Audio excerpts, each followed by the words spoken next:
Hello friend, आज का topic आपके लिए बहुत इंटरेस्टिंग होने वाला है। श्री कृष्ण अपने माथे पर मोर पंख क्यों धारण करते हैं, इसके बारे में क्या कोई जानकारी है? अगर नहीं है तो वीडियो के माध्यम से वही बताऊंगा।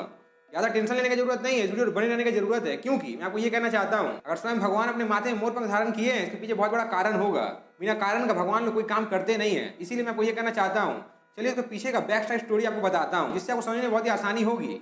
असल में इसके पीछे का जो कारण है, जो कहानी है, ये राम के युग का है। हाँ, आपके मन में चल रहा होगा ये कैसे हो सकता है। चलिए उसको मैं डिटेल में आपको बताने की कोशिश करता हूँ। आज का स्टोरी मैंने उस समय से लिया है जब राम जी को वनवास हो चुका था और राम जी जंगल में कुटिया बनाकर रहा करते थे। माता सीता जंगल में खो जाती है, उन्हें रास्ता मिलता नहीं है, वो भटक जाती है, वो समझ में आता नहीं वो क्या करे। वो एक पेड़ के नीचे बैठी हुई है और रो रही है, मैं यहाँ से बाहर कैसे निकलूंगी? अगर मैं यहाँ से बाहर नहीं निकल पाई तो राम जी मुझे ढूंढते ढूंढते परेशान हो जाएंगे, तो मैं क्या करूँ? माता सीता बहुत ही डर जाती है, दुखी हो जाती है, रोने लगती है। अचानक से एक मोर वहां पर आ पहुंचता है और मोर जब माता सीता को देखता है, माता सीता का मनोरंजन करने लगता है और वहां पर वो नाचने लगता है, प्रदर्शन करने लगता है।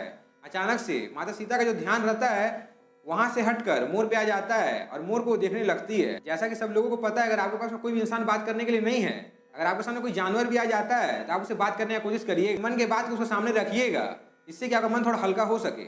उसी प्रकार से माता सीता कह देती है, मुझे बहुत प्यास लगा हुआ है और मुझे ये भी पता नहीं है कि झील किस तरफ में है। बस ये बात मोर के कान में पड़ती है और मोर वहां से जाने लगता है। जैसे वो जाने लगता है, माता सीता उसके पीछे भी जाने लगती है, पर मोर तो आगे आगे जा रहा है, माता सीता आस्ते से पीछे जा रही है, कहीं माता सीता फिर से भटक ना जाए। इसीलिए मोर अपना एक एक पंख वहां पर गिराते गिराते जाता है और गिराते गिराते वो झील के पास पहुंचता है। मोर के शरीर में एक भी पंख रहता नहीं है, वो मोर बिना पंख का हो जाता है और जितना भी मोर पंख वो मोर गिराता हुआ आया है, सीता माँ उसे अपने हाथ में उठाकर लेते हुए झील के पास आ जाती है, पर उनकी आंखों में पानी दिखाई पड़ता है। जितना ही मोर पंख रहता है वो नीचे गिरा देती है, पानी पीने के लिए वो झील की तरफ बढ़ जाती है और पानी पीकर अपना प्यास बुझा लेती है। पर यहाँ पर छोटा सा एक ट्विस्ट है, वो क्या है चलिए उसके बारे में आपको डिटेल में बताता हूँ।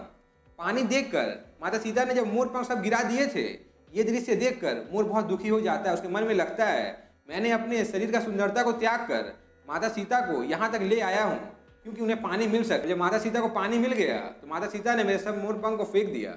ये सोचते सोचते मोर के आंख में आंसू आ जाता है और ये दृश्य राम जी देख लेते हैं, क्योंकि राम जी माता सीता को ढूंढते ढूंढते वहां पहुंच जाते हैं। राम जी उस मोर को अपनी गोद में उठा लेते हैं और मोर से कहते हैं, तुमने जो भी बलिदान दिया है, द्वापर युग में जब मैं कृष्ण के रूप में जन्म लूंगा, अपने माथे में मोर पंख को धारण करूंगा और तुम्हारा सम्मान हमेशा इस दुनिया में बना रहेगा, तुम्हारा त्याग कोई भूलेगा नहीं, इसलिए तुम टेंशन मत लो।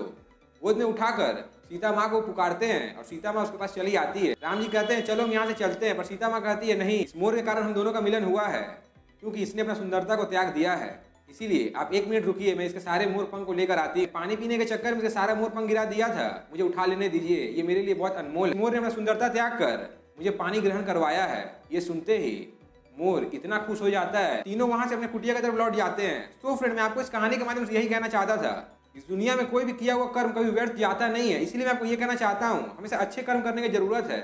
एक बार आप सोच के देखिए, उस मोर ने क्यों वहां पर पंख गिराए थे? क्योंकि माता सीता का प्यास बुझ सके। पर एक बार आप सोच के देखिए, और जैसा कि कहा जाता है, श्री कृष्ण का माथे का जो शोभा बढ़ाता है वो मोर पंख ही रहता है। शायद मैं वो क्या बताना चाहता हूँ समझ में आ गया हो। इस दुनिया में कोई महान होता नहीं है, कोई भी सर्वगुण संपन्न होता नहीं है, अपने आप को परफेक्ट बनाना पड़ता है, अपने आप को आग में तपाना पड़ता है। एक बार आप सोच के देखिए, अगर हीरा में कट ना पड़े तो उसका निखार नहीं आएगा, सोने को आग में तपना ना पड़े तो वो गहना नहीं बन पाएगा। ठीक उसी प्रकार से आपको भी आग में तपने की जरूरत है, आगे जाने की जरूरत है। इस दुनिया में बहुत लोग बहुत कुछ कहते हैं, बहुत लोग बहुत कुछ करते हैं, मैं आपको बस ये कहना चाहता हूँ, आप जो कर रहे हैं आपको ये सोचने की जरूरत है, और क्या कर रहे हैं इसके बारे में आपको फर्क नहीं पड़ना चाहिए, क्योंकि आपका जो लाइफ है वो आपके लिए है, किसी और के लिए नहीं। लास्ट में आपको बस इतना कहना चाहता हूँ, टेंशन लेने की जरूरत नहीं है, हार्डवर्क करने की जरूरत है, क्योंकि हार्डवर्क एक ना एक दिन आपको सक्सेस तक जरूर लेकर जाएगा और आपको इस प्रकार सक्सेस मिल जाएगा। आपको समझ में नहीं आएगा कि सक्सेस आपको कैसे मिला। शायद मैं वो क्या कहना चाहूँ समझ में आ गया होगा। आज के लिए बस इतना ही। आपने चैनल पहली बार आए हैं, channel subscribe bell icon press करें और पहली बार वीडियो लाइक और शेयर करें। Thank you.